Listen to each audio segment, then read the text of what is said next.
So today we're going to be talking to you about something a little bit more serious. Where we live, there was recently a tragic death of a 15-year-old boy who I'm not going to release his name for, personal reasons for his family, obviously. But he tragically committed suicide because of something we all know and hate to go through, but because of bullying, and so today we're going to be talking to you guys about, basically what type of ways, I guess, to handle bullying, how to go talk to someone about it, some numbers maybe that you guys can call for suicide prevention hotline, and different things that you can do and ways to not necessarily cope with it, but how to change it and how to I don't know. But yeah. I guess we'll talk about it. This is just advice from two people, guys. We're not doctors. Don't have my PhD and anything like that, of any psychology or anything like that. But this is just advice.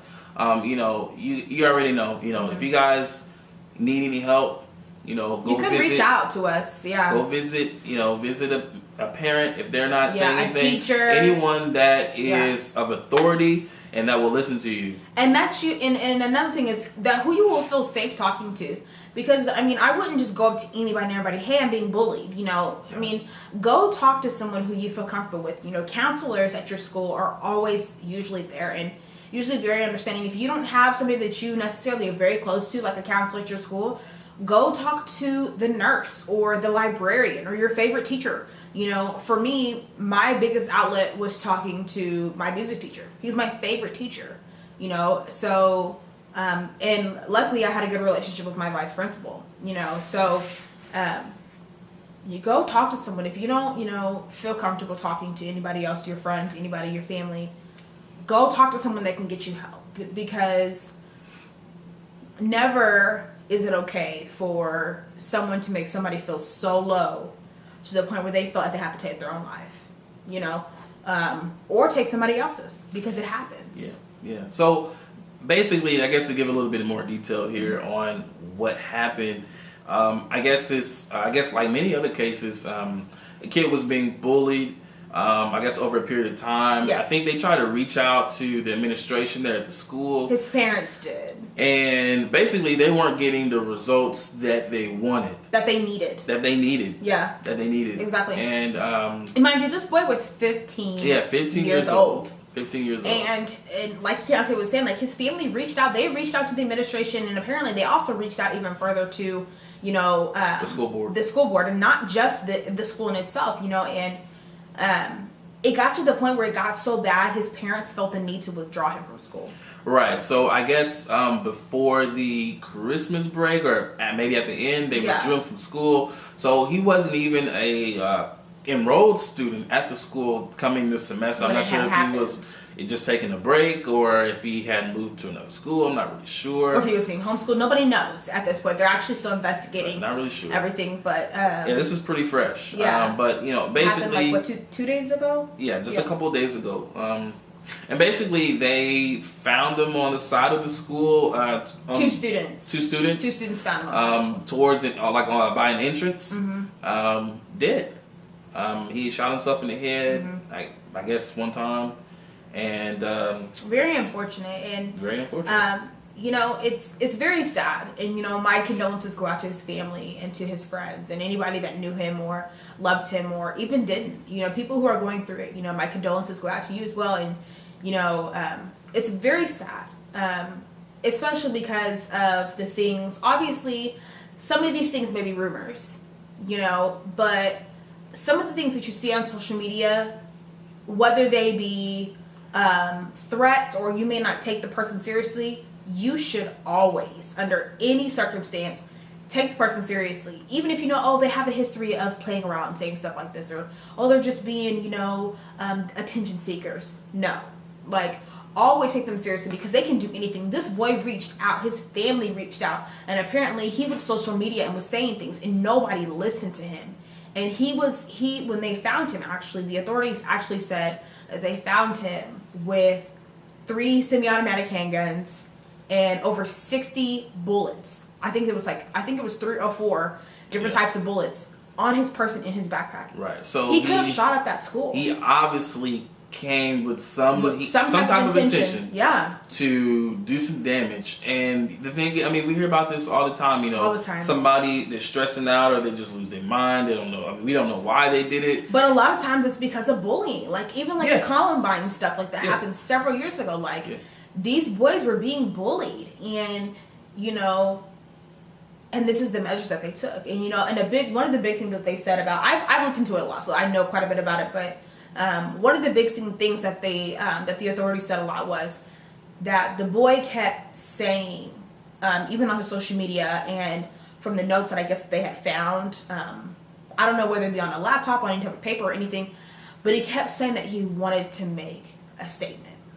Those words verbatim. He wanted to make a statement. Right. And he was doing a lot of research and stuff like that. Yes, of how to do confiscated his computer. Yeah, and all this type of stuff. And it's very sad, you know, the fact that he felt that statement that he wanted to make was either to, one, shoot up the school, injure or possibly kill other people, students, staff, anybody, faculty, everybody, and or to hurt or kill himself. And I mean, it's sad. Yeah. Yes, it is. And then it really hits home because Keontae's little brother actually goes to the same school. Mm-hmm.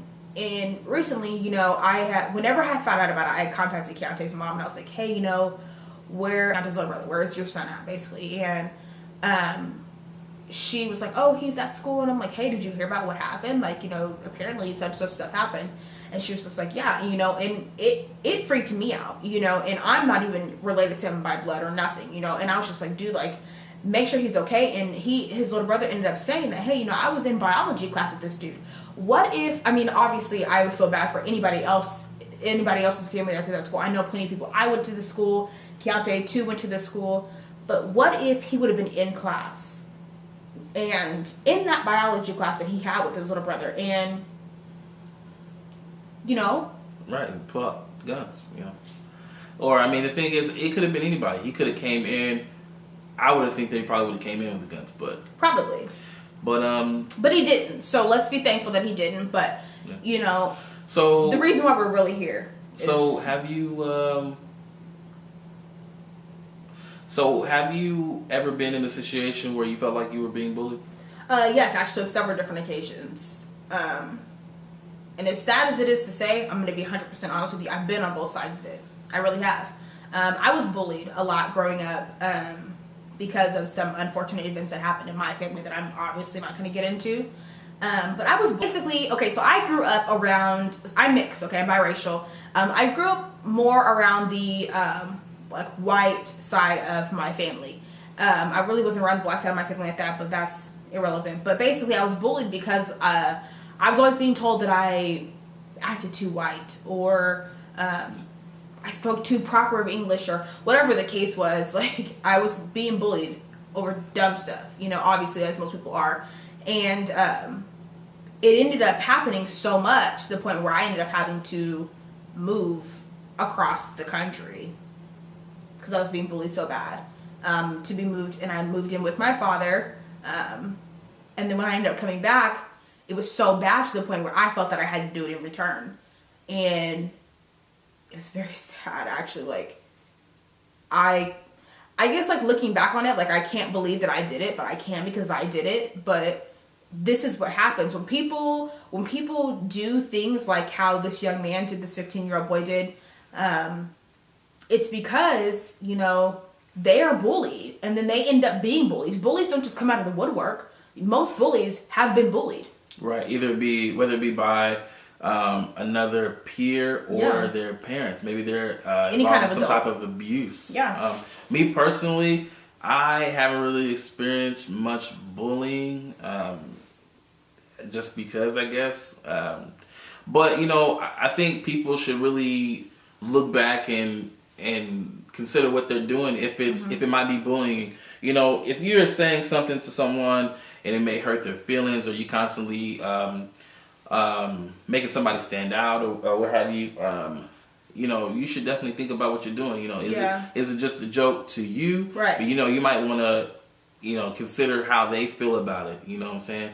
If you're always getting on somebody or making fun of them, they might consider that bullying, and it might be. And the thing is, you might even be contributing a little bit, right? But someone else might be doing something else, and it just might be enough to put somebody, on the edge, right? Because I mean, even unless you're like absolutely sick-minded and you have no heart and you're a heartless bastard, like I'm sure that nobody wants to have that on their conscience as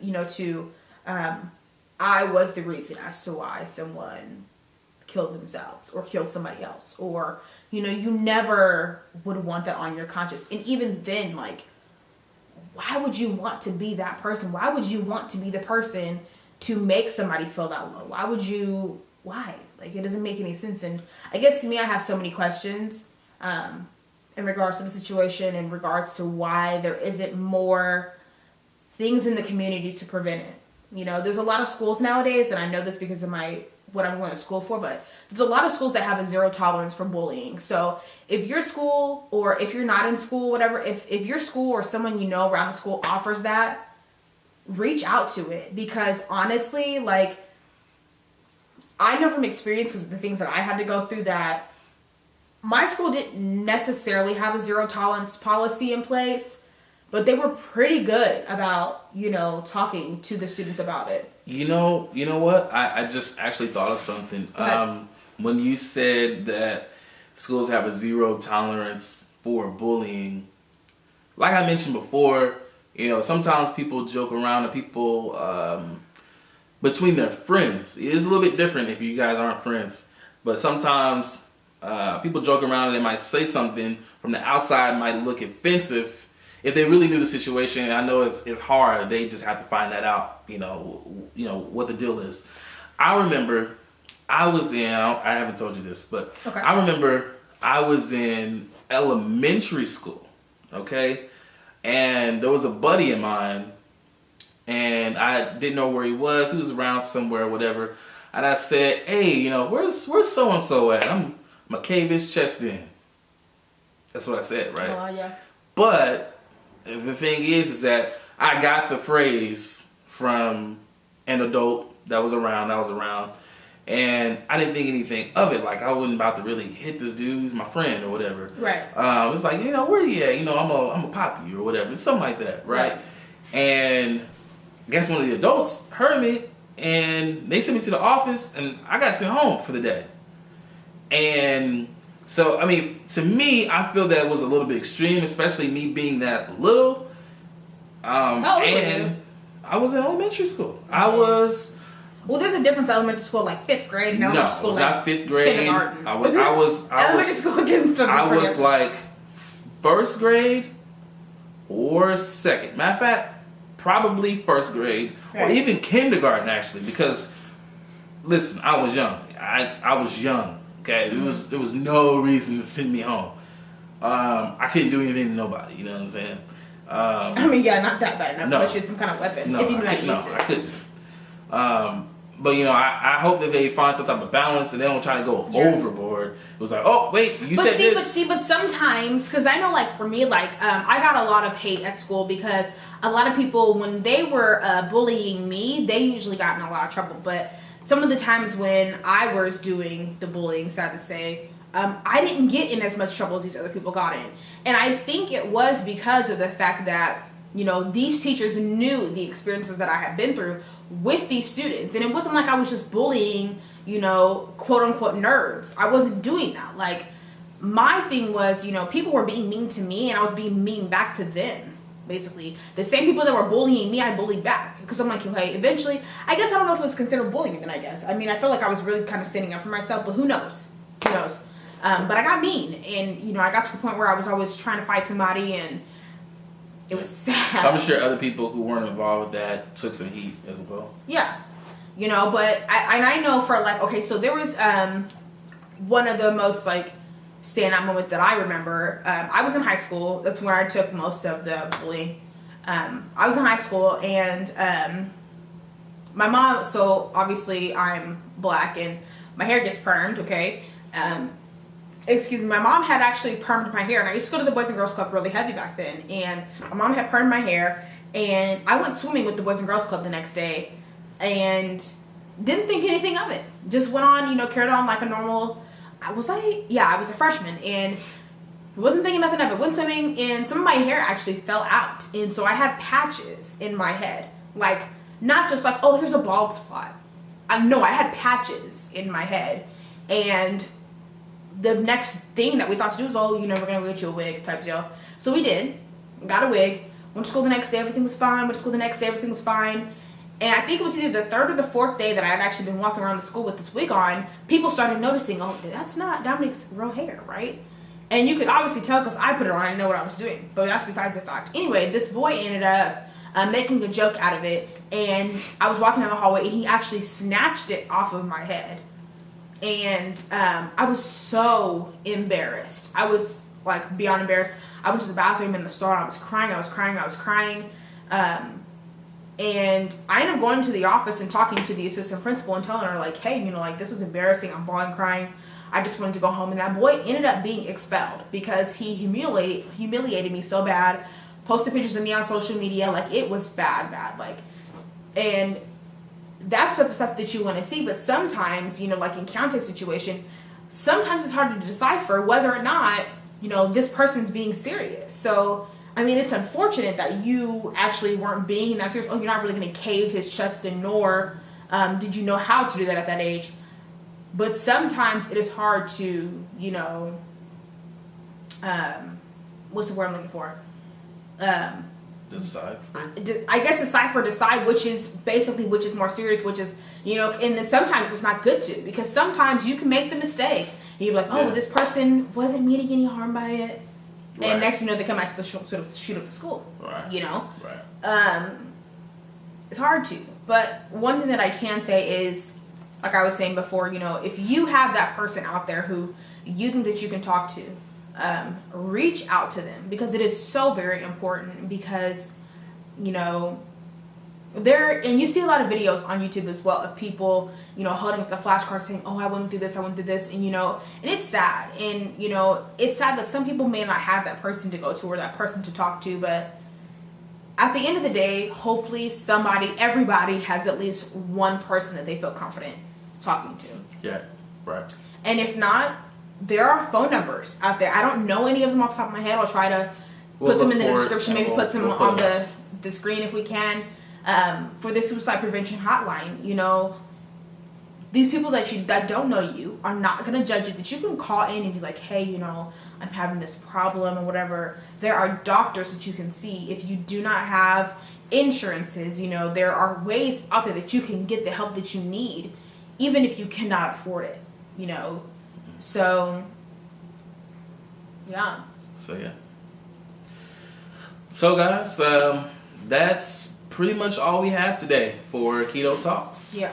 Like you said, if you need any help, just look at the description there. Mm-hmm. We should have some links down there for you guys to go and check out. But always remember to like, share, and subscribe to our page. Really appreciate it. Remember, every Wednesday, KeDo Talks. Meet us at the couch.